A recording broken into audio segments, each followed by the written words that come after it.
ഇന്ന് ചേനയില കൊണ്ടൊരു തോരനാണ് ഉണ്ടാക്കുന്നത്.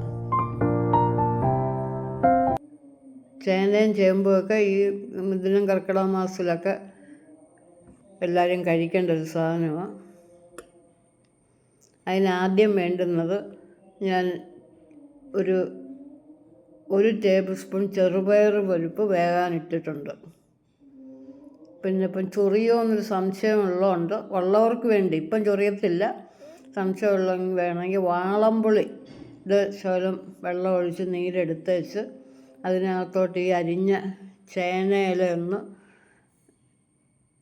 ഇട്ട് വയ്ക്കുക. ഒരു മണിക്കൂറെങ്കിലും ഒന്ന് കിടക്കുന്നത് നല്ലതാണ്. എന്നിട്ടത് പിഴിഞ്ഞ് എടുക്കണം. പിന്നെ വെളിച്ചെണ്ണ വെച്ചു, അതിനകത്ത് കടുകിട്ടു, വറ്റൽമുളക് ഇട്ട് മൂത്ത് വരുമ്പോൾ 1 ടേബിൾ സ്പൂണോളം അരിയിട്ട്, പച്ചരിയോ പുഴുക്കലരിയോ ഏത് വേണേലും ഇടാം. ഇന്നിപ്പോൾ ഞാൻ പച്ചരിയാണ് ഇട്ടത്. അതൊന്ന് നല്ലപോലെ മൂക്കണം. മൂത്ത് കഴിയുമ്പോൾ നമ്മുടെ അരിഞ്ഞ് വെച്ചിരിക്കുന്ന ചേനയില അതിലോട്ടിട്ട് നല്ലപോലെ ഒന്ന് ഇളക്കുക. സ്വല്പം നേരം ഇളക്കിയാലും കുഴപ്പമില്ല.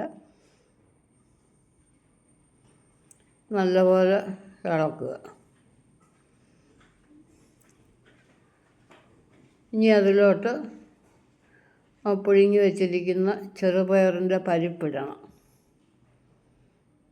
പരിപ്പങ്ങ് വെന്ത് കുഴയണ്ട, നല്ലപോലെ ഒന്ന് വെന്താൽ മതി.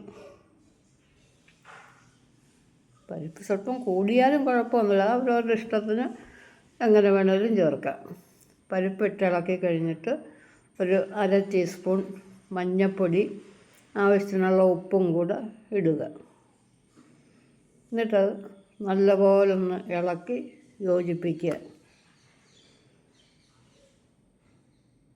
വെള്ളമൊന്നും ഒഴിക്കണ്ട, ഇലയായതുകൊണ്ട് വെള്ളമുണ്ട്.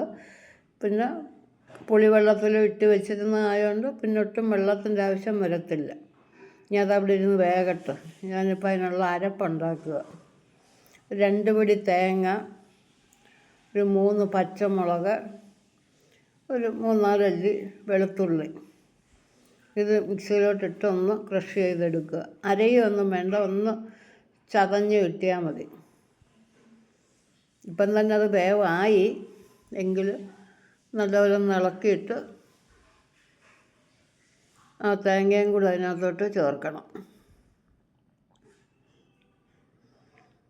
തേങ്ങ മുഴുവൻ വലിച്ച് അതിനകത്ത് ഇടുക.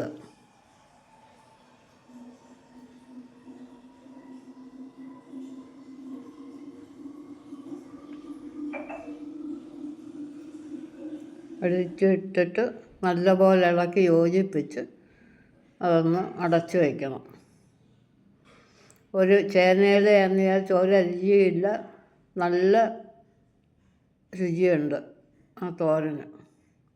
ഇനി അത് നല്ലപോലെ ഇളക്കി യോജിപ്പിച്ച് അതൊന്ന്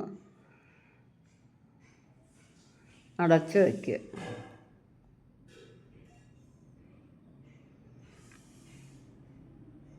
ചെറിയ തീയിലാണ് ഇത് അടച്ചു വയ്ക്കുന്നതുമൊക്കെ.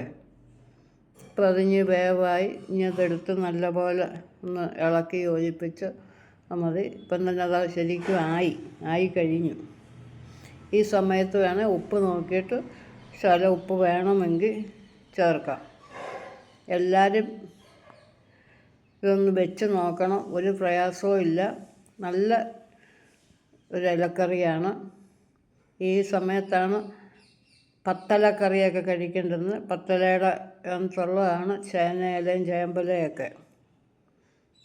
ഇവിടെ എല്ലാവർക്കും ഇഷ്ടമാണ്. ഞാൻ അല്ലേലും വയ്ക്കും ഇത്.